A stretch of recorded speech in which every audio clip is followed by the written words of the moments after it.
tahun 2025. Semangat dong. Tadi yang belakang belum, Ji. Yang belakang belum. Semangat awal tahun 2025. Semangat dong. Mantap, Oke. udah pada kenyang perutnya. Jadi langsung semangat lagi Fadia. Gas, ada announcement apa Fat? Betul, jadi kita ada writing competition yang diselenggarakan oleh IDN Times Community, kolaborasi dengan PT Vale Indonesia Tbk melalui saatnya menambang kebaikan, #StartsWithMe dengan wujud nyata. PT Vale Indonesia Tbk dan IDN Times mengajak IDN Times Community untuk mengikuti kompetisi menulis yang akan berlangsung pada 16 Januari sampai 16 Mei 2025. Nah, tema besarnya apa, Ji? Boleh dikasih tahu nggak? Tema besar yang akan diangkat itu dalam writing competition ada 3 nih. Yang pertama sosial, kedua lingkungan, dan yang ketiga NZE atau Net Zero Emission.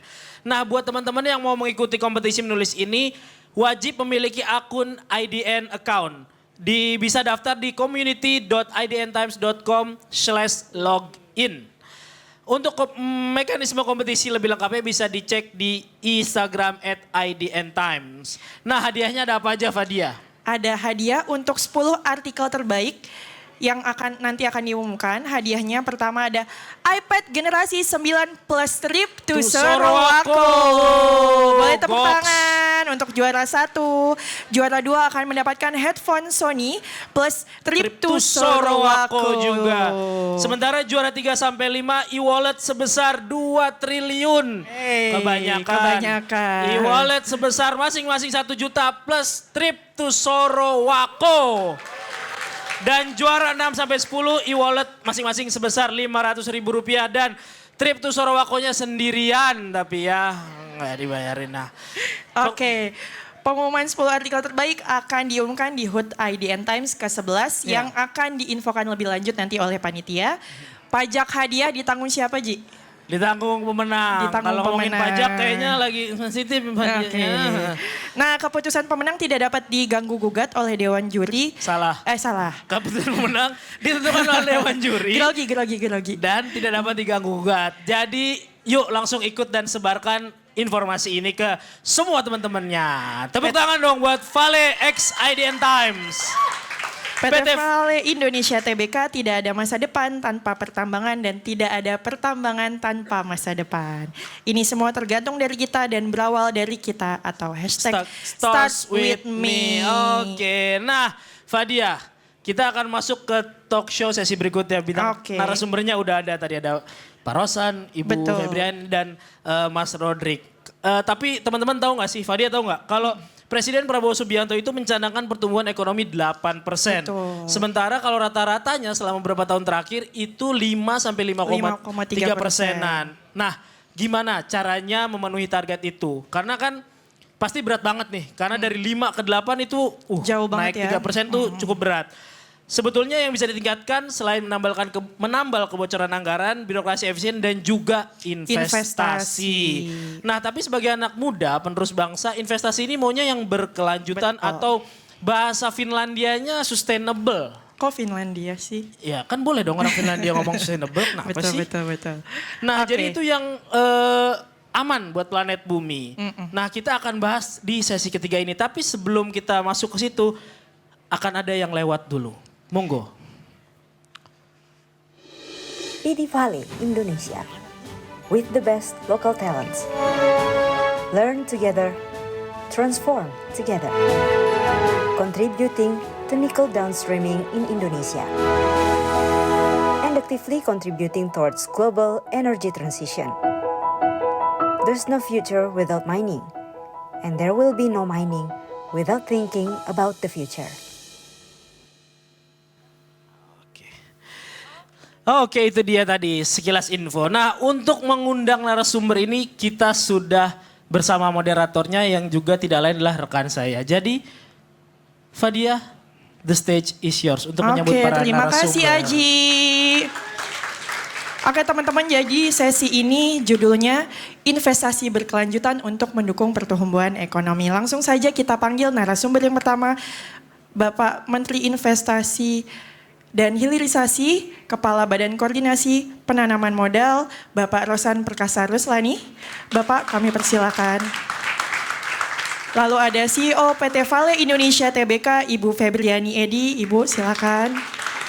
Lalu yang ketiga ada Mas Rodrik Purwana selaku Managing Partners East Ventures.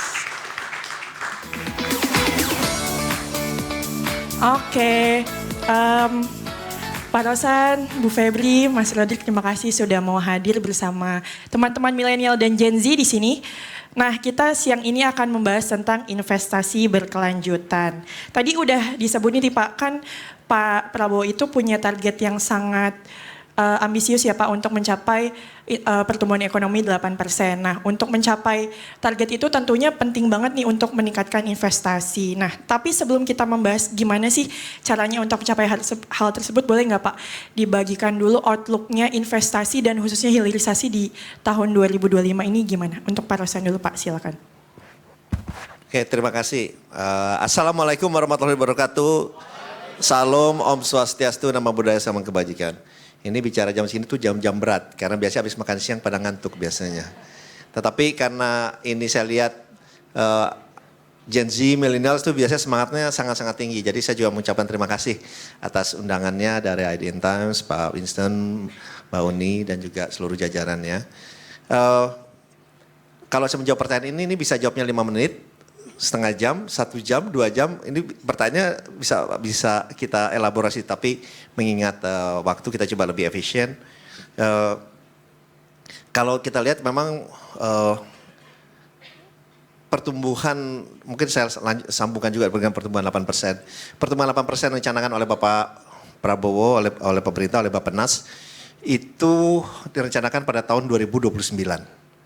Dan peran investasi itu menjadi sangat-sangat signifikan. Kenapa? Mungkin saya kasih gambaran secara singkat aja. Pertumbuhan kita itu datangnya dari mana aja sih? Ini buat sharing aja, walaupun saya yakin teman-teman di sini sudah paham gitu. Pertama, pertumbuhan kita itu didorong oleh domestik konsumsi, itu yang paling besar.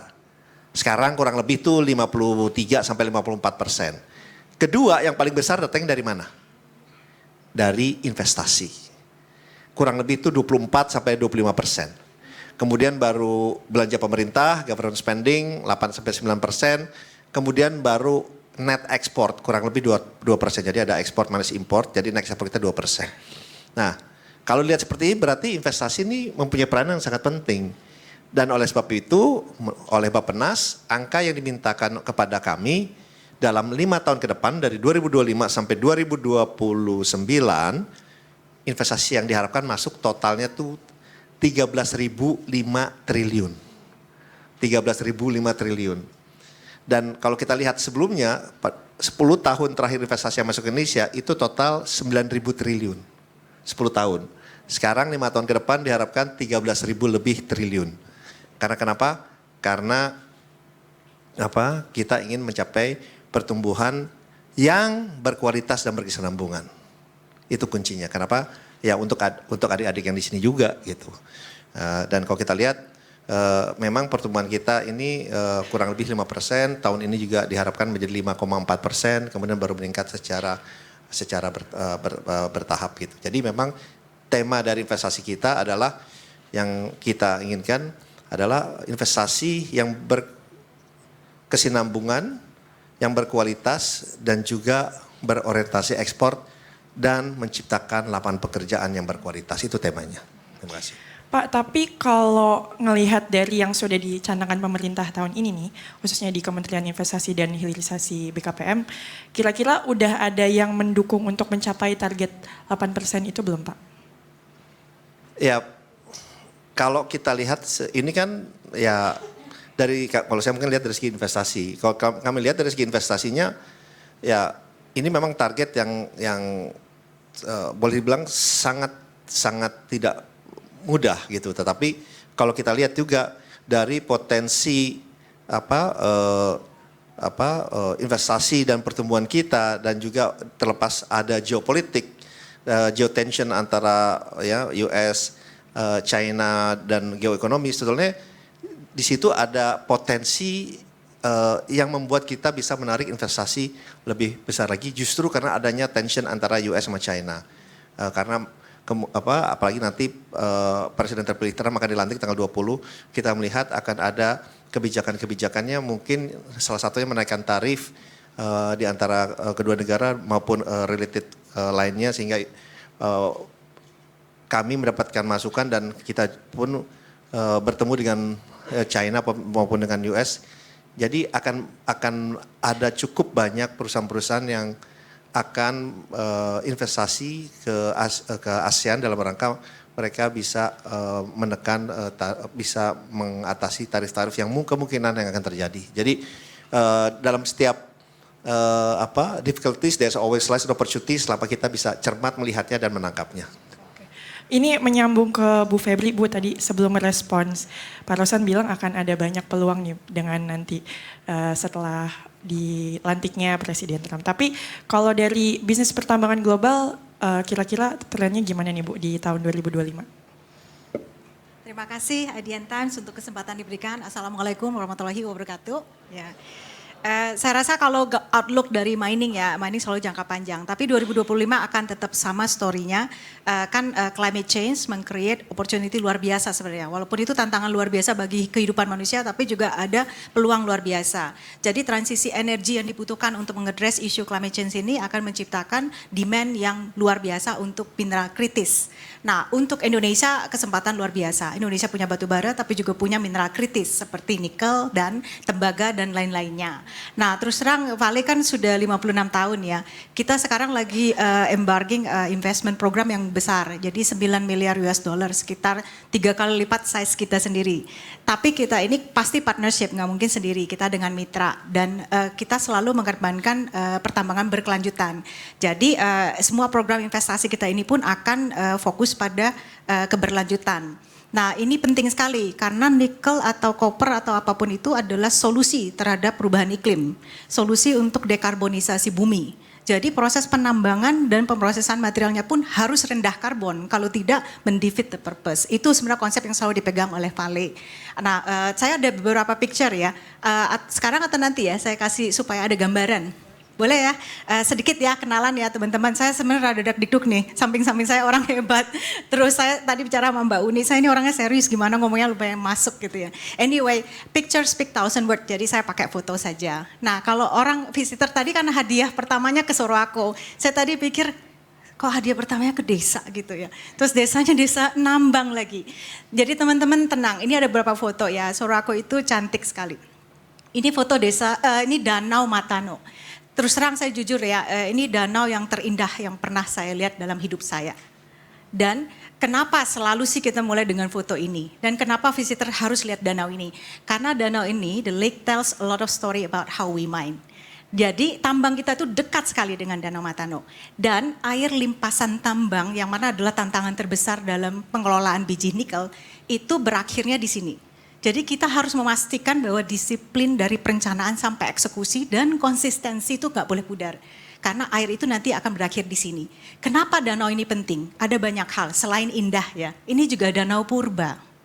Ini danau terdalam di Asia Tenggara. 600 meter ya dalamannya. Dan ada endemik khusus yang hanya ada di danau ini. Kalau tidak dijaga lingkungannya, ekosistem akan terganggu. Dan danau ini adalah sumber air minum. Kita juga minum. Jadi hari ini sebenarnya ingin juga cerita Mbak. Kontrasnya adalah Indonesian Nickel itu suka diasosiasikan dengan Laut Merah, Sungai Merah. Enggak selalu begitu kok gitu. Contohnya di sini, kalau dikelola dengan baik, tentu bisa juga menjadi sumber air minum. Kedua juga danau ini adalah sumber PLTA. Mungkin foto berikutnya ya. Ini orang next foto ya, ini PLTA.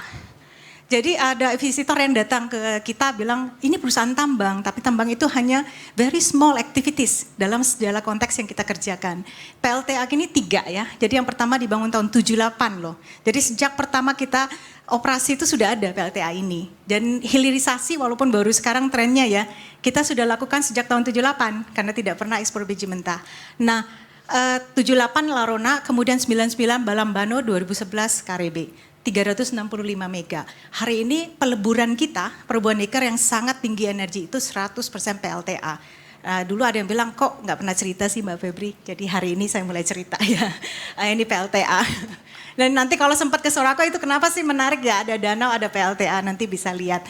Nah setelah PLTA, karena ini isu yang kedua yang paling favorit untuk tambang itu laterite biji adalah karbon. Jadi kalau ada dulu dipotret bahwa oh Indonesian Nickel itu karbonnya tinggi, di sini 100% PLTA. Ya. Nah berikutnya mungkin ada 4 aja ya, sabar ya. Berikutnya adalah mengenai keragaman hayati. Jarang sekali ngomong biodiversity. Sebelah kiri ini adalah Taman Kehati yang dulu di tahun 2023 awal diresmikan oleh Bapak Jokowi. Tadinya itu awalnya 2,5 hektar pembibitan. Hanya untuk reklamasi, setengahnya kita donasikan ke pemerintah daerah dan siapapun yang perlu. Kemudian kita upgrade jadi 15 hektar. Kenapa? Karena ada education facility di situ, ada konservasi di situ untuk menunjukkan bahwa Indonesian Nickel ini kan konsentrasinya di Sulawesi. Pulau yang paling kaya keragaman hayatinya. Jangan main-main gitu ya, nambang di situ. Nah, di sini ada banyak sekali program konservasi termasuk arboretum. Arboretum yang sebelah kanan ini adalah yang sudah kita reklamasi 15 tahun yang lalu.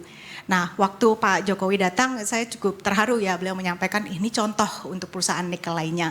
Dan karena sudah jadi contoh, mesti lebih bersuara lah gitu ya. Nah, kemudian yang arboretum ini pernah Menteri Perdagangan UK yang lama ya, Minister Gandhi itu datang. Dan dia bilang, Febri ini, kalau dia masuk ke arboretum ya, I never could imagine mining company bisa begitu environmentally friendly.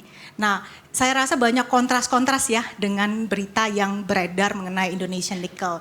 Nah, di sini kita bisa kasih lihat contoh ya. Dan terakhir saya mau sentuh yang sosial. Dan juga berkaitan dengan Gen Z ya. Slide terakhir ini adalah foto sekolah. Di Sorowako itu ada TK, SD, SMP, akademi. Semua di-funding oleh Vale. Nah, ini menceritakan bahwa konsep sustainability di Vale itu apa sih? Kita harus meminimalisir dampak negatif lingkungan dan sosial, tetapi memastikan manfaat sebesar-besarnya. Dan manfaat ini harus juga cross generation. Karena kita mengambil resources yang tidak bisa dikembalikan. Mengambil sesuatu dari masa depan. Jadi manfaat juga harus cross generation. Harapan kita di sini, ini bukan cost center ya. Ini sekolah mendidik masa depan. Nah dengan sustainability ini Mbak, akhirnya kan cukup banyak terkenal lah ya, banyak yang ingin kerjasama. Makanya muncullah kolaborasi program investasi yang 130 triliun itu.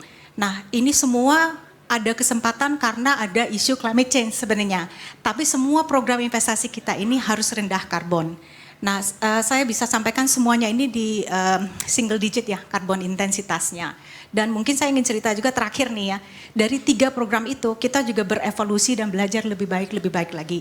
Nah yang terakhir ini saya sangat passionate, jadi saya pilih harus cerita lah nanti. Project terakhir kita ini didesain dari awal day one, hari ini net zero. Jadi bukan 2030, 2050, day one net zero. Waktu saya cerita ini di COP Azerbaijan, reaksi audiens, wah mahal banget pasti ya. Dan tidak, itu kontras ya, justru ini adalah one of the lowest capital intensity. Karena inovasi, kolaborasi, dan agility. Nah yang terakhir adalah dengan competitiveness ini, kita sekarang beralih membangun 40 juta US dollar R&D, research development di pabrik ini, karena kita ingin beralih Indonesia dari resources bergerak ke hilirisasi, industrialisasi, next levelnya adalah know-how dan teknologi. Nah ini sebenarnya adalah rangkaian investasi yang muncul, tadi Pak Menteri sudah sampaikan ya, the quality investment yang dicari. Ini kenapa kita menyuarakan pentingnya sustainable investment. Dan kita nggak sempurna ya adik-adik, nanti kalau sempat pergi juga kalau ada yang kurang disampaikan masukan. Jadi kalau bicara outlook, energy transition, critical minerals akan selalu menjadi fokus. Dan karena drivernya adalah climate change, sustainability akan menjadi point of attention. Itu udah pasti. Jadi kalau dibilang long term outlook, pasti demand-nya tinggi sekali. Seasonal, short term pasti ada volatility. Tapi ESG, critical mineral akan selalu menjadi tema utama ya. Thank you. Oke, terima kasih Ibu Febri. Pak Rodik, saya langsung menyambung aja. Kalau dari sisi perusahaan modal Ventura untuk outlook investasi 2025 gimana nih Pak? Ya, makasih. Mungkin kalau dari sisi perusahaan modal Ventura untuk outlook 2025 ya, mungkin dari challenge-nya dulu kali ya. Kita kan hidup di dunia dengan ketidakpastian geopolitis, terus juga ada volatilitas market yang cukup besar ya. Jadi itu pasti mempengaruhi juga. Tadi Pak Menteri juga sempat bilang mungkin dengan relasi US China ya, dan sekarang mungkin dengan tarif ya, dengan terpilihnya Presiden elect Donald Trump, bukan cuma US China, US Europe juga mungkin ada potential global tarif ya. Nah itu challengesnya. Tapi kalau dari sisi Indonesia kita lihat sih sebenarnya masih very positif ya, sangat promising juga. Terutama dengan adanya kestabilan politik, infrastruktur yang sudah dibangun dan program-program yang memang diprioritize dari pemerintah. Jadi kalau dari outlook ekonomi kita ngelihatnya sih banyak sekali opportunity juga, baik dari macam sektor termasuk juga di investasi berkelanjutan juga. Jadi kita sih masih sangat bullish ya untuk investasi, apakah itu di sisi consumer, healthcare, AI kah juga ya, dan ya investasi berkelanjutan mungkin dari saya. Oke, Pak Rosan, Pak, tapi tadi kan Pak Rodrik udah sempat mention beberapa tantangan kalau dari sisi perusahaan model ventura. Tapi kalau dari Bapak sendiri melihatnya, mungkin selain tantangan global, kalau di dalam negeri itu masih apa sih Pak yang masih jadi PR Pak yang harus dihadapi? Kalau di kita tantangannya yang paling, sebenarnya ada beberapa yang disampaikan baik dari investor dalam maupun luar negeri.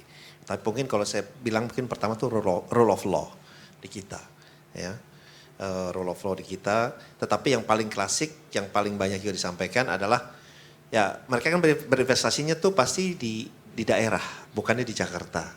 Nah di situ banyak sekali persoalan overlapping dari regulasi dan polisi kebijakan antara pemerintah pusat dan pemerintah daerah. Ya Bu, mungkin Ibu langsung saya bilang gini. Jadi mungkin kalau mereka datang bilang mau investasi, kita bilang persyaratannya A, B, C, D, E, begitu sampai ke daerah bisa F, G, H, I, J, K gitu. Nah itu salah satunya. Jadi overlapping regulasi. Dan itu salah satu PR kita yang paling besar. Dan juga yang kedua masalah talent, masalah human capital. Nah ini juga salah satu, makanya saya senang acara ini. Kenapa? Dengan adanya adik-adik di sini, ini masalah SDM kita ini kita harus terus tingkatkan. Dengan perubahan teknologi yang begitu cepat, digital ekonomi, kita harus upscaling, reskilling kita punya kemampuan. Dengan itu kita bisa lebih produktif, lebih efisien, dan juga bisa mengikuti perkembangan zaman. Jadi talent juga salah satu isunya. Yang ketiga tentunya adalah ya dari sisi kepastian hukum, antara lain perpajakan itu juga. Yang berikutnya juga faktor logistik, juga Indonesia ini salah satu cost logistiknya paling tinggi di ASEAN. Kurang lebih itu masih 23-24% dari total production. Jadi one of the highest. Jadi memang ini juga PR kita yang harus kita address ya. Jadi itu yang beberapa yang saya bisa sampaikan. Tetapi kita ini we are heading on the right direction gitu ya. Kita tahu persoalannya ya.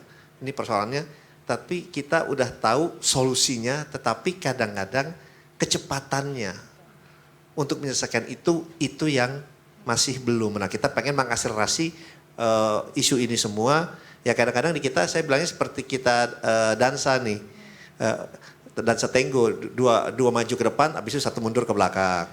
Jadi nggak maju terus. Jadi, nah ini hal-hal yang tidak hanya menjadi isu, tetapi ya ini harus kita bereskan ya. Jadi itu mungkin secara singkatnya yang bisa saya sampaikan. Bu Febri, ada yang mau ditambahkan Bu? Kira-kira tantangan untuk investasi di pertambangan tuh kalau dari Ibu seperti apa? Saya rasa udah banyak disebut oleh Pak Menteri, betul ya, kepastian investasi, kepastian hukum. Ya itu isunya sebenarnya kan isu yang cukup klasik Pak ya. Dan sudah effort luar biasa dari pemerintah itu membawa kemajuan. Tetapi memang apakah masih ada ruang untuk lebih cepat lagi ya, pasti itu pertanyaannya. Dan mungkin satu tambahan adalah itu ya, ketersediaan energi hijau. Nah bagi kita misalnya bloknya masih banyak nggak? Iya, lagi dieksplorasi iya. The headache yang besar kita ini sekarang adalah ini kan nikel ini harus rendah karbon, tadi saya sampaikan, karena ini solusi untuk dekarbonisasi. Tapi di satu sisi ketersediaan energi rendah karbon atau energi hijau itu yang sulit. Sorowako kita bless ya, Tuhan baik dengan kita dapat PLTA. Tapi kan tidak semua area punya. Nah sekarang dapat titik jalannya nih, kemarin kita headache-nya banyak, tadi saya sampaikan didesain dari net zero dari day one. Karena advancement in technology. Jadi ini sebenarnya bisa, tapi harus lewat kolaborasi, inovasi, dan agility. Mungkin itu tambahannya. Pak Rodrik boleh Pak ditambahkan mungkin lebih detail lagi nih Pak. Kalau untuk tahun ini perusahaan modal Ventura tantangan apa yang dilihat Pak? Ya mungkin kalau specifically di industri modal Ventura ya beberapa tahun ini kan ada yang bilang mungkin tech winter kali ya. Terutama dari sisi pendanaan mungkin. Jadi challenge yang utamanya adalah keterbatasan pendanaan dan itu mungkin terkait juga dari sisi startup itu sendiri di mana di masa lalu mungkin dengan cheap capital ya, interest rate yang murah, pendanaan yang berlimpah, jadinya itu mungkin fokusnya itu lebih growth at all cost dari sebelumnya. Jadi kalau 1-2 tahun ini mungkin kita lihat sekarang ini fokusnya itu mungkin lebih ke sustainable growth juga. Gimana untuk fokus ke core product, gimana untuk mencapai ya sustainability di cash flow juga ya kan. Jadi itu mungkin salah satu tantangan yang lebih besar ya. Nah, kalau dari sisi pendanaan sih kita ngeliat tapi perusahaan-perusahaan yang terbaik yang memang fokus di bidangnya masing-masing tetap masih ada pendanaan ya. Bukan berarti nggak ada sumber pendanaan, cuma mungkin prosesnya lebih lama dikit, mungkin sedikit lebih sulit juga. Nah kalau di 2025 kayaknya sih arahnya lebih positif, mungkin juga mulai mencair kali untuk winternya sedikit. Jadi ya kita juga ngeliat ada opening lah untuk perusahaan-perusahaan ini mendapatkan dana lebih. Ya. Pak Rodrik, tapi untuk regulasi sendiri nih Pak kalau lihat saat ini, untuk investasi berkelanjutan khususnya kira-kira masih menarik nggak sih Pak buat investor ke Indonesia? Iya, kalau dari sisi regulasi sebenarnya sih mungkin yang frameworknya segala yang sudah ada sebenarnya cukup open ya. Cuma memang biasanya itu kalau inovasi itu bukannya nabrak regulasi tapi kadang-kadang lebih dulu dari regulasi. Kadang-kadang regulasinya yang perlu catch up untuk menyesuaikan atau menyelaraskan. Nah, yang diperlukan memang mungkin transparansi dan memang kepastian hukumnya ya dari sana. Cuma kalau dari yang kita lihat juga dari sisi regulasi dan pemerintah cukup banyak subsidi, insentif dan inisiatif ya yang sebenarnya memang juga sedang dijalankan ya. Apakah dari ya mungkin mobil listrik, mobility, baterai gitu ya atau ini juga. Jadi harusnya sih dari sisi regulasi ya itu bisa selaras dan of course kita berharapnya memang bisa sesuai ya dengan pertumbuhan dan perkembangan investasi di bidang keberlanjutan. Oke, Pak Rosan ini karena audiens kita generasi milenial dan Gen Z, boleh dong Pak dikasih kira-kira untuk anak muda nih kira-kira bisa ngapain nih Pak untuk berpartisipasi ke dalam investasi berkelanjutan? Oke, ya kita berada di sini, kita melakukan investasi, hilirisasi, industrialisasi itu untuk apa sih? Ya untuk kalian-kalian semua yang ada di sini. Karena kenapa?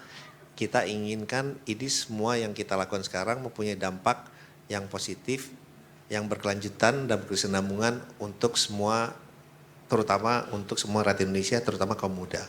Karena kan median age umur kita nih medianya tuh kurang lebih tuh umurnya 30 sampai 31 tahun. Jadi still very young population dan tentunya kita inginkan yang muda ini ya harus berperan aktif. Gimana caranya? Ya harus meningkatkan terus kemampuan, kuatkan luaskan wawasan, terus belajar karena buat kita apa? Ini learning process harus berjalan selama kita hidup kok saya bilangnya gitu. Dengan gitu kalian bisa mempunyai kemampuan yang sangat baik, yang kemampuan yang sangat luas, pengetahuan yang maju sehingga bisa berkontribusi secara positif dalam pengembangan dan kemajuan negara kita gitu ya. Karena dengan seperti yang saya sampaikan dengan kemajuan teknologi yang begitu cepat, yang bisa mengadap lebih cepat itu adalah adik-adik yang di sini. Kalau di umur kita nih adaptnya tuh agak takes time gitu, ya kan? Kita karena masih monolog nih ke digitalnya kadang-kadang agak lama. Nah tapi justru adik-adik yang di sini tuh you are very savvy inilah untuk media untuk digitalisasi digital dan semua we are heading on direction. Jadi semuanya akan lebih efisien dan di situ kalau saya bilang kalian tetap belajar, selalu terus belajar, terus upscaling, rescaling your skills. Karena ujungnya apa? Juga untuk meningkatkan productivity. Karena productivity untuk apa? Untuk meningkatkan competitiveness. Dengan itu apa? Dengan kita punya competitiveness yang baik, semuanya akan menjadi lebih lebih sellable saya bilangnya gitu. Jadi kuncinya tetap harus belajar, terus meningkatkan kemampuan diri kita, strengthen our human capital, karena saya yakin yang ada di ruangan ini rata-rata paling tidak pernah sekolah di universitas atau college atau diploma nggak semuanya dengar di sini? Coba angkat tangan, saya mau lihat. Yang udah lulus? Enggak, yang masih sekolah. Oh, yang masih sekolah boleh angkat tangan. Yang masih kuliah. Nah, masih Banyak kuliah. mahasiswa ya Pak di sini Pak. Banyak mahasiswa. Nah, saya mau bilang kenapa? Ini ya, yang ada di sini, adik-adik yang di sini, kalian tuh orang-orang yang sangat-sangat beruntung. Kenapa? Saya ada sharing sedikit nih ya. Total tenaga kerja kita di Indonesia menurut Kementerian Tenaga Kerja itu ada berapa? 141 juta orang. Ya, 141 juta orang. Dari 141 juta orang itu 40% latar pendidikannya hanya SD. Hanya sekolah dasar. Kalau kita lihat lebih dalam lagi dari 40% itu 24% hanya pernah di sekolah dasar. Lulus SD pun tidak. 18% dengan latar pendidikan apa? SMP. Hanya 12 sampai 13% dengan latar pendidikan itu pernah di college atau dengan universitas atau diploma. 12 sampai 13%. Jadi adik-adik yang di sini kalian adalah orang-orang yang beruntung. Karena kalian ada dalam bracket yang 12 sampai 13% itu. Jadi pergunakanlah hal yang positif ini. Jangan buang-buang waktu, jangan sia-siakan dengan melakukan hal yang tidak yang negatif, sehingga kalian bisa berkontribusi secara positif karena kalian berada dalam bracket yang 12 sampai 13% ini, dan disitulah peran kalian yang bisa kalian lakukan sebaik-baiknya untuk negara yang kita cintai ini. Terima kasih. Tepuk tangan untuk Pak Rosan. Pak masih ini Pak. Kebetulan kan tadi bahasnya audiens yang masih muda-muda nih Pak. Sebenarnya ada kabar yang sangat ditunggu-tunggu sama teman-teman generasi milenial dan Gen Z di sini soal kabar investasi Apple tuh Pak. Itu gimana sih Pak? Kelanjutannya kira-kira sudah ada langkah konkretkah yang ditunjukkan oleh Apple untuk investasi pabrik di Indonesia Pak? Oke, ini ada pertanyaan ini. Oke, ya sebetulnya Apple itu alhamdulillah setelah kita berbicara kemarin minggu lalu pun juga datang lagi. Kalau saya dari sisi investasi ya saya bicaranya. Itu mereka, jadi waktu datang saya bicara ke mereka, saya bilang look awalnya nih ya tahun lalu, akhir-akhir tahun lalu mereka saya bilang gimana kalau you juga udah saatnya investasi di Indonesia, saya bilang itu. Karena saya contohnya aja iPhone 16 iPhone yang ada kita, rata-rata itu vendornya, itu ada 300 vendor lebih. Di iPhone nih yang kelihatan simple, itu rata-rata 300 vendor lebih. Di negara-negara lain, contohnya di Vietnam, mereka itu udah ada 38 vendor. Malaysia, Thailand itu di atas 25-26. Filipina juga di atas itu. Di kita, itu baru satu. Dan itu pun sangat kecil, investasinya $10 juta.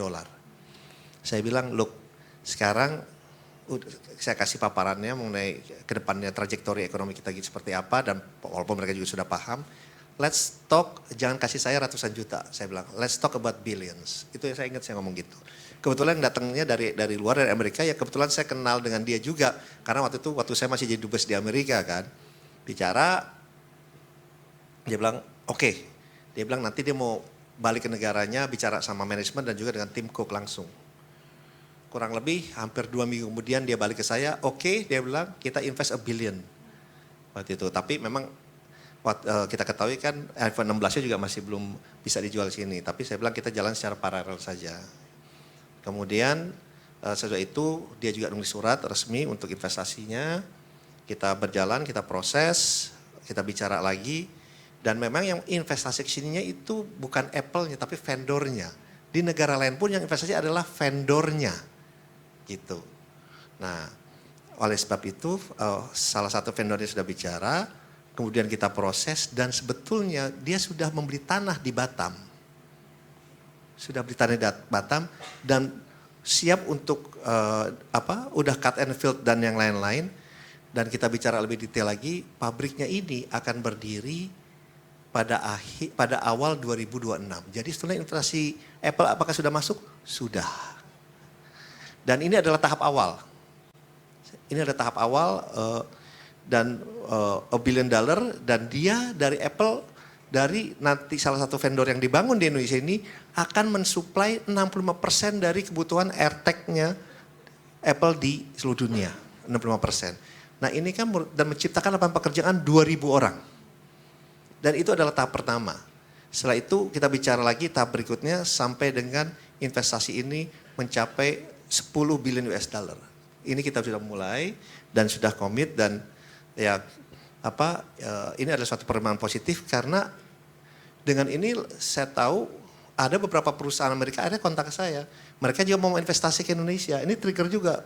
Saya bicara dengan Oracle, saya baca. Nah sekarang kita lagi proses ada berapa, dan mudah-mudahan first quarter ada satu lagi yang cukup signifikan, bahkan jauh lebih gede dari 1 billion, dari perusahaan Amerika juga masuk gitu. Jadi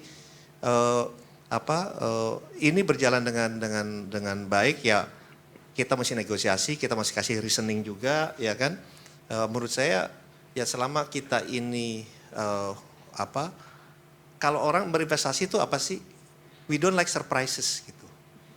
Kalau kita orang berinvestasi, dan itu kan long term commitment, bukannya 1, 2, 3 tahun, there's a long term commitment, we don't like surprises, ya kan semuanya kita pengen terukur dan terstruktur, dan penuh dengan clarity dan kepastian, itu yang kita berikan kepada mereka. Oleh sebab itu ya alhamdulillah mereka sudah mulai start construction-nya di Batam. Terima kasih. Oke, terima kasih Pak Rosan. Pertanyaan selanjutnya untuk Bu Febri. Bu, ini kan PT Vale sempat ada rencana mau produksi green nickel nih Bu. Kira-kira kelanjutannya seperti apa? Dan kalau memang itu nanti diwujudkan, apakah nanti akan membangun PLTA baru atau yang existing nih Bu? Ya, yang tadi saya cerita itu existing ya, suruh aku udah PLTA, jadi sudah green ya. Cuma tantangannya tadi kan kalau kita ekspansi ya, tadi ada 3 proyek baru itu kan greenfield semua di tempat baru. Itu yang tadi saya sampaikan, tempat baru kebetulan tidak ada PLTA-nya, tidak ada sumber daya airnya. Jadi akhirnya tadinya kita berpikir pakai ini, pakai itu, akhirnya alhamdulillah ya ada breakthrough di technological advancement yang memungkinkan kita untuk merecycle waste heat kita. Jadi energi panas itu bisa kita recycle sehingga 2/3 dari energi itu datang dari circular ekonominya. Kemudian ditambah lagi dengan solar panel dan segala macam sehingga bisa didesain net zero dari day one. Jadi memang positioning kita dari awal nikel kita harus rendah karbon.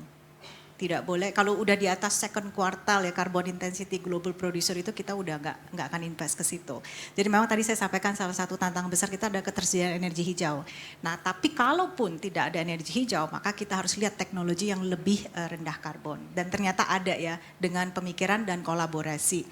Saya ingat itu waktu itu dengan partner kita lagi bicara, bisa nggak sih, saya bilang saya lelah juga ya kalau ngomong kemana-mana tuh roadmap, transition. Kayak seakan-akan kita menjustify, oke kita boleh karbonnya tinggi, nanti kita roadmap deh, kan 2030, 2050.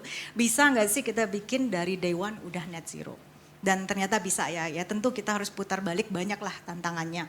Nah menurut saya sih tantangan saya sepakat dengan Pak Menteri juga, dalam setiap tantangan ada pasti kesempatan ya. Dari Makassar ya, Sulsel itu selalu bicara, Bu tidak ada pelaut yang ulung yang lahir dari laut yang tenang. Justru kita perlu ombak, perlu ditempa untuk mendidik kita menjadi lebih kuat. Jadi di sini saya very hopeful, sangat optimis kalau lihat advancement di teknologi, terutama di hilirisasi ya sektor nikel. Tentu kita berpartner dengan beberapa negara, itu luar biasa cepat sekali. Baru ngomong ini, sekarang kita lagi ngomong bagaimana recover waste kita. Waste di tambang itu biasanya itu pasti ada mineralnya masih. Cuma kalau teknologi lama mungkin tidak bisa diambil dengan efektif, sekarang ternyata bisa ya.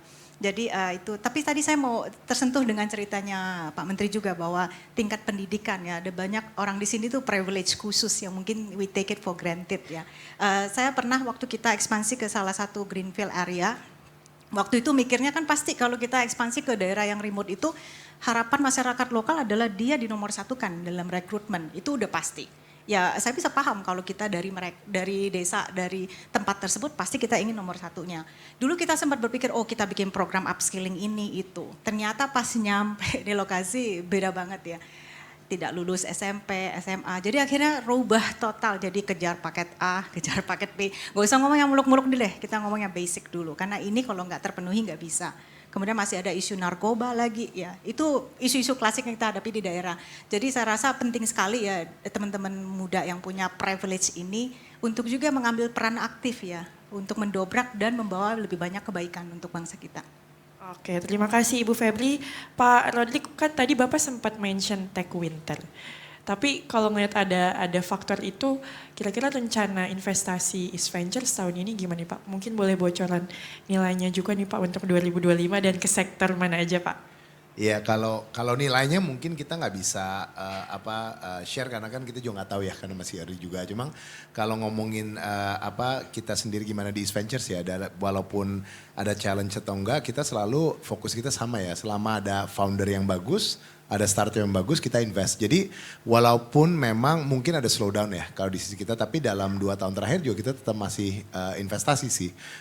Balik lagi, yang penting buat kita memang lebih ke foundernya. Produknya juga very clear ya, addressing problem yang real. Dari sisi kita sih kita tetap investasi. Jadi kita tetap melihat apapun itu baik dalam kondisi baik, buruk ya kan. Kita karena siklus investasi itu memang cyclical ya. Ada kondisi baik, kondisi buruk juga. Jadi kita cukup optimistis lah. Mungkin kalau di 2025 ini pasti tetap kita akan terus berinvestasi. Seberapa banyak mungkin kita harus lihat ya nanti. Oke teman-teman, selanjutnya kita buka sesi pertanyaan untuk 3 pertanyaan. Terlebih dahulu akan diutamakan ke yang sebelum sesi sebelum ini belum tanya ya. Oke, yang belakang boleh?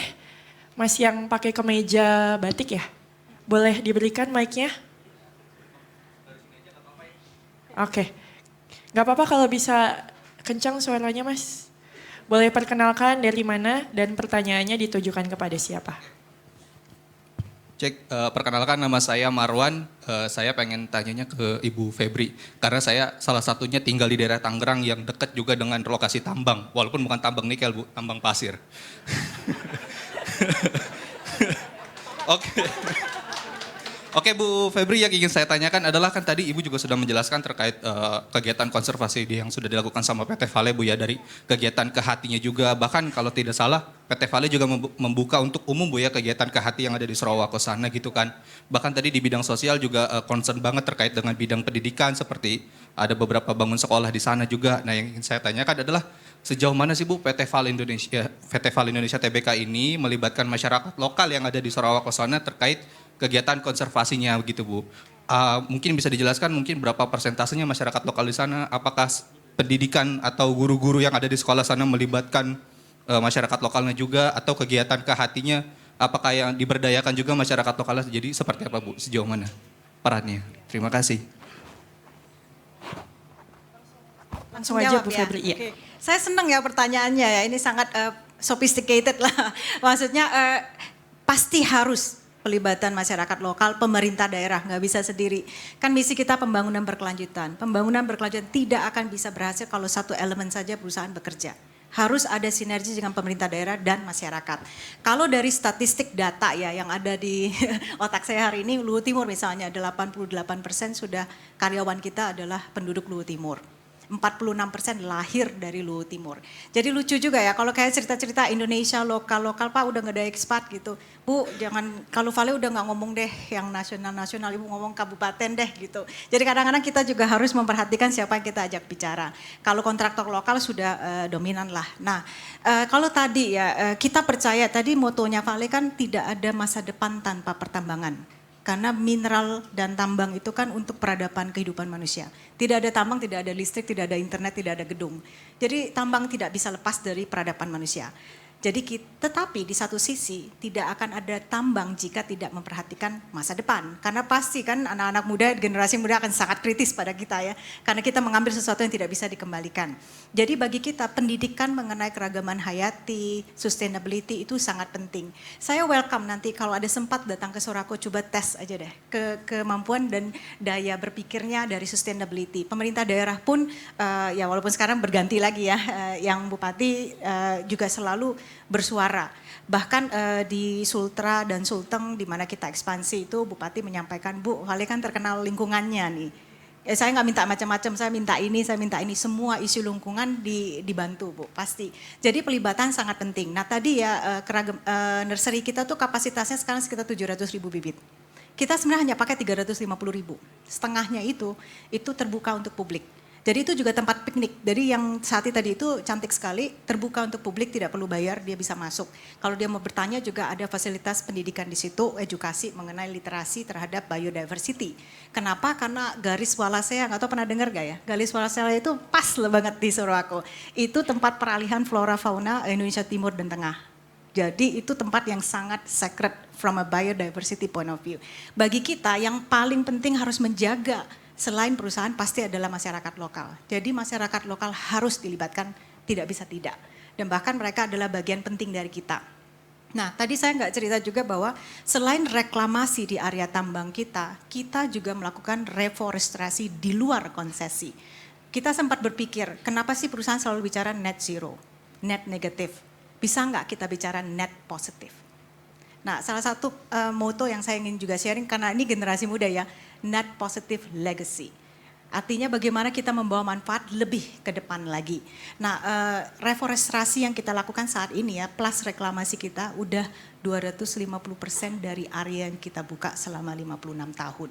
Jadi waktu itu kita berpikir bahwa kalau kita membatasi lingkup kita hanya dalam area konsesi, kita pagerin, maka selalu net negatif.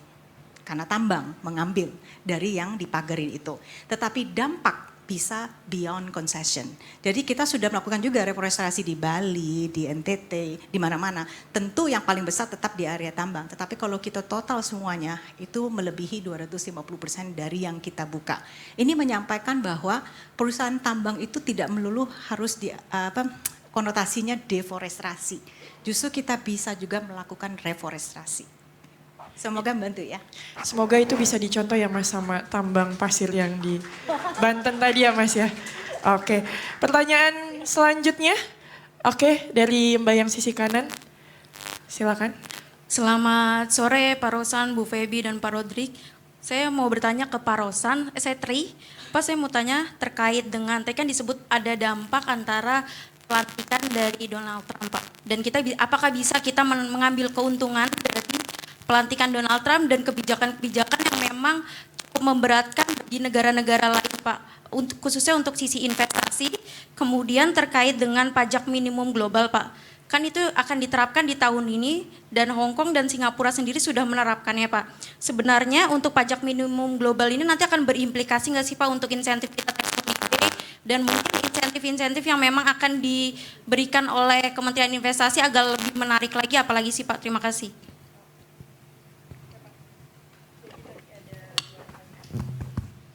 Oke, terima kasih. Wah, ini pertanyaannya luar biasa sekali. Ini bisa panjang saya jawabnya kalau yang ini. Ada dua hal, tapi coba saya try to concise ya. Yang pertama, ya memang kalau kita kalau kita lihat dari memang rencananya kan ada pelantikan Presiden Trump. Dan kalau saya lihat ini line up dari susunan dari kabinetnya, itu rata-rata memang yang very strong toward China itu. Kalau kita lihat line up dari kabinetnya ya, jadi agak keras lah ke China-nya gitu. Dan waktu saya di sana mereka melihatnya tuh dari kan ada dua partai sana, Republikan sama Demokrat. Mereka udah menyampaikannya begini, China is the long term threat to US gitu. Jadi itu udah view-nya mereka. Nah kalau kita lihat kemungkinan tensinya ini yang sudah tinggi ini mungkin masih berjalan lagi meningkat, dan di saat bersamaan kalau kita lihat ya pasti akan ada dampaknya ke kita ya. Kenapa? China itu number one trading partner buat Indonesia. Tetapi US itu trading partner yang surplusnya Indonesia paling banyak. Surplusnya membuat neraca perdagangan kita nih paling plusnya sangat banyak gitu. Dengan China, dengan adanya hilirisasi dan segala macam, for the first time kita surplus di tahun ini. For the first time, tadinya kita minus ya. Nah, jadi kita juga harus bisa menavigasi ini secara hati-hati. Karena kita kan juga mempunyai kebijakan our foreign policy itu memang terbuka dan aktif. Dan Bapak Presiden Prabowo juga sudah menyampaikan kita mau bekerjasama dengan semua pihak. ya dengan semua pihak selama itu mendatangkan keuntungan bersama-sama. Oleh sebab itu kita masuk ke dalam kerjasama luar negeri baik yang diinisiasi oleh US misalnya seperti IPEF, Indo-Pacific Economic Framework atau OECD yang sedang berjalan, tetapi saat bersamaan kita juga join BRICS yang diinisiasi oleh China dan Rusia. Karena kenapa kita we want to send the signal bahwa kita tuh mau kerjasama dengan semua selama itu mendatangkan kebaikan untuk semua pihak. Itu yang pertama. Kedua GMT. GMT ini agak panjang. Ini Global Minimum Tax. Ya, ini agak panjang nih kalau saya jawab ini. Tapi intinya gini, Global Minimum Tax ini memang sekarang menjadi 15% untuk Global Minimum Tax ya. Beberapa negara sudah mengadoptasi. Ya, tentunya ini akan berdampak. Kenapa? Karena selama ini banyak negara termasuk kita kan memberikan tax allowance dan tax holiday. Ya, tax allowance dan itu tentu akan berdampak kepada tax holiday yang kita sudah berikan. Nah, tapi kita ini dengan semua kementerian terkait, baik dari Kementerian Keuangan terutama, sedang berbicara juga bagaimana dengan adanya GMT ini kita join itu implikasinya seperti apa dan tentunya kita bisa memberikan insentif dalam bentuk lain, tidak hanya dalam bentuk tax holiday yang memang sudah menjadi policy dari Kementerian Keuangan dan dilaksanakan oleh Kementerian Investasi. Dan oleh sebab itu ini sedang dalam kajian, jadi mohon maaf kalau saya belum bisa menyampaikan karena ini masih dalam kajian, dalam diskusi dari kita apa yang kita lakukan, insentif apa yang kita berikan yang sifatnya non fiskal yang kita bisa berikan kepada potensial investor yang sebetulnya kita sudah berikan tax holiday-nya selama ini dan mereka sudah berkontribusi kepada perekonomian Indonesia. Mungkin itu jawaban saya. Terima kasih. Semoga terjawab ya tadi pertanyaannya. Selanjutnya ada lagi yang mau bertanya? Yang di tengah pakai baju hitam boleh? Nanti masih ada sesinya ya teman-teman. Jangan sedih yang belum bertanya. Boleh disebutkan dari mana Mbak dan ditujukan kepada siapa?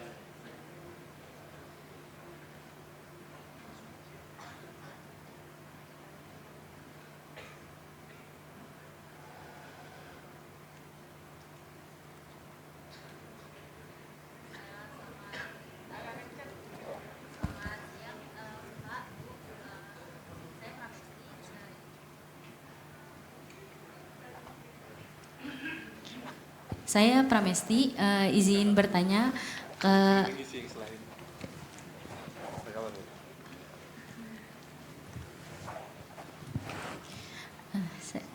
saya izin bertanya ke Bapak Rosan dan Ibu Febri, mungkin ke Ibu Febri dulu terkait ini Bu, rencana kerja dan anggaran biaya Vale buat 2025 itu berapa sih? Terus boleh izin Bu tanya komentar soal rencana pemerintah bakal pangkas produksi nikel besar-besaran. Kan sementara Vale kayaknya lagi banyak proyek smelter ya Bu, yang lagi di pipeline. Nah kira-kira bakal berdampak nggak sih ke bisnisnya? Sama kalau menurut Vale, rencana pemangkasan ini apakah bakalan efektif untuk nyimbangin pasar nikel? Terus terakhir untuk Pak Rosan, mungkin nanya aja sih Pak, kan Kemenperin itu tolak AirTag jadi komponen perhitungan TKDN. Nah penegasannya aja sih Pak, apa AirTag bakalan tetap dibangun atau batal gitu Pak? Terus apakah justru Apple bakalan ubah lagi proposal investasinya gitu untuk disesuaikan ke Kemenperin dan sebagainya? Terima kasih. Oke. Tadi ada untuk Bu Febri, Bu, lumayan banyak Bu tadi. Banyak. Ini kayaknya jurnalis ini yang nanya. Bukan jurnalis ya. Ya ini kan perusahaan TBK ya Mbak ya. Jadi saya coba ya. Kalau yang Outlook 2025, tunggu saatnya ya. Saya belum RUPS untuk approval 2024. Nanti ini baru Januari awal nih. Nanti saya dimarahin sama CFO saya. Jadi tunggu masanya. Tapi yang saya bisa sampaikan adalah bahwa kalau orang bilang Bu kan harga lagi tertekan, tantangannya gimana segala macam. hidup dari perusahaan komoditas ya begitu. Ya harga selalu volatile, jadi harga nggak bisa dikontrol. Jadi kalau lihat Vale, message dari saya CFO sampai sekarang udah berapa tahun ya, itu selalu sama, we can't control the price. Tapi kita bisa kontrol adalah biaya dan efisiensi kita. Jadi justru hari ini ya saya ada Panda juga, kita lagi mulai launching Start With Me ya, hashtag tadi, sama 2 prinsipal. How can we generate more with less? Walaupun more with less ini kalau termsnya ekonomik ini kan sebenarnya lebih efisiensi ya. Tetapi in sustainability ini sangat-sangat relevan. Bagaimana kita menggunakan less resources to produce or to generate more. Sama keduanya adalah how do we go above and beyond. Jadi kalau ditanya, direkam lagi, direkam ya. Jadi untuk 2025 saya juga bisa sampaikan bahwa ya kita pasti akan aim for something better than 2024 ya. Tapi tunggu saya pertanggungjawaban dulu 2024, nanti ada masanya kita announce 2025. Kalau tadi yang masalah kuota dan segala macam, saya yakin pemerintah pasti punya pertimbangannya. Kan sekarang masa-masa di mana kita harus berdialog ya, mencari solusi yang bisa win-win semua. Bagi kita Vale ya investasi tetap akan jalan karena itu udah komitmen kita. Dan kita juga percaya bahwa komitmen investasi ini selain tadi sustainable standarnya, tetapi juga the lowest cost intensity in the world. Jadi kita selalu kalau lihat positioning Vale, harga kita nggak bisa kontrol. Jadi kita nggak mungkin investasi dengan berpikir bahwa saya hanya akan invest kalau harga sekian. Harga kan selalu naik dan turun, harga hari ini dan besok berubah lagi. Kemarin saya cek 15.000, hari ini sudah 16.000. Jadi very volatile. Yang kita bisa lakukan adalah ketika kita memutuskan investasi jangka panjang dengan volatility adalah competitiveness. Jadi capex dan opex intensity-nya harus among the lowest in the world. Kalau lihat kita so far tidak ada yang lebih dari 30%. Jadi harus top 30% lowest in the world baru kita masuk. Dan harus dengan standar sustainability yang tinggi. Itu bisa kok ya. Jadi mungkin itu in nutshell ya. Tidak langsung menjawab tapi tunggu waktunya ya. Nanti 2025 bentar lagi kok. Ini kan udah Januari ya. Thank you. Oke, terima kasih Ibu Febri. Silakan Pak Rosan. Terima kasih. Tadi mungkin saya sudah sampaikan ya. Mungkin saya berbicara dalam konteks investasi gitu ya. Bahwa investasinya sudah kita berhasil mengconvince mereka untuk tetap masuk di Batam. Tanahnya sudah dibeli, sudah dikasih unjuk kepada kami dan sudah melakukan cut and fill untuk mulai construction dan diharapkan 2026 awal tahun di bulan Februari itu sudah siap untuk airtag-nya untuk vendornya ini. Dan seperti yang saya sampaikan tadi, ini adalah baru first steps. Ya, kita ingin vendor-vendor lainnya seperti banyak vendor di Apple di negara lain, seperti tadi saya sampaikan di Vietnam ada 36 lebih vendor, di Malaysia, Thailand lebih dari 25-26 vendor, sehingga ini yang kita juga ingin lakukan, sehingga investasi awal di 1 billion kemudian meningkat secara bertahap menjadi 3, 4, 5 dan target kami 10 billion itu bisa tercapai. Jadi mereka tetap investasi, mereka sudah beli tanah dan konstruksinya juga sudah berjalan ya. Mungkin itu yang bisa saya sampaikan. Itu kabarnya yang ditunggu-tunggu ya. Jadi Apple tetap investasi. Oke, terima kasih banyak Pak Rosan, Ibu Febri, Mas Rodrik atas perspektifnya tadi daging semua dan pertanyaannya terjawab semuanya. Mungkin yang nanti yang belum bisa mengajukan pertanyaan bisa di sesi berikutnya yang gak kalah menarik. Oke, saya kembalikan ke MC. Oke, terima kasih Fadia, terima kasih Pak Rosan, terima kasih Bu Febri dan terima kasih Mas Rodrik. Harap di tempat dulu karena kita akan memberikan penghargaan kepada Pak Menteri dan juga Bu Febriani Edi. Jadi yang pertama, IDN Times akan memberikan penghargaan kepada Pak Menteri Rosan. IDN Times Inspiring Newsmaker Award 2024 yang akan diserahkan langsung oleh Pemret IDN Times Mbak Uni Lubis.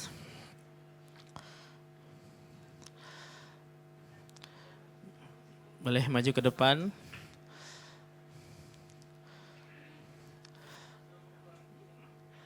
Di foto dulu. Kemudian kami mengundang Winston dan juga William Utomo untuk berfoto bersama Pak Rosan dan juga Mbak Uni.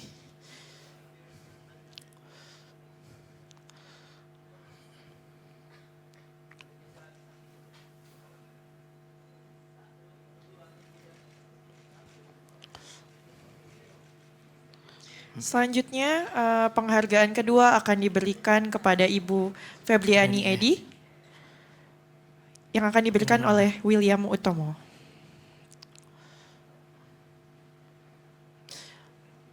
Nah ini satu hal yang langka ya, CEO perempuan di mining industri ya Fadia ya. Betul. Jarang-jarang ya. Fadia mau jadi CEO? Mau. Saya juga mau. Siapa yang Oke, nggak mau? selanjutnya kami undang Mas Rodrik untuk berfoto bersama Pak Menteri dengan Ibu Febri, dengan Mbak Uni. Ya.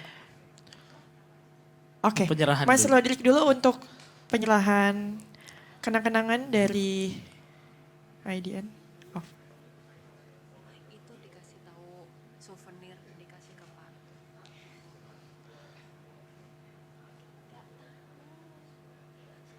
Oke, selanjutnya foto bersama narasumber bersama Winston Utomo, William Utomo, dan Mbak Uni Lubis. Iya, foto dulu.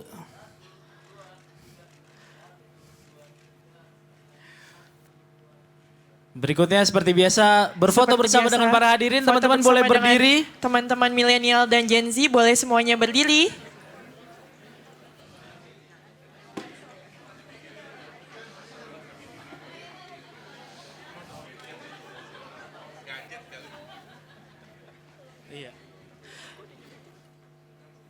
Ya semuanya berdiri, tunjukkan rasa optimisme kalian menyambut 2025.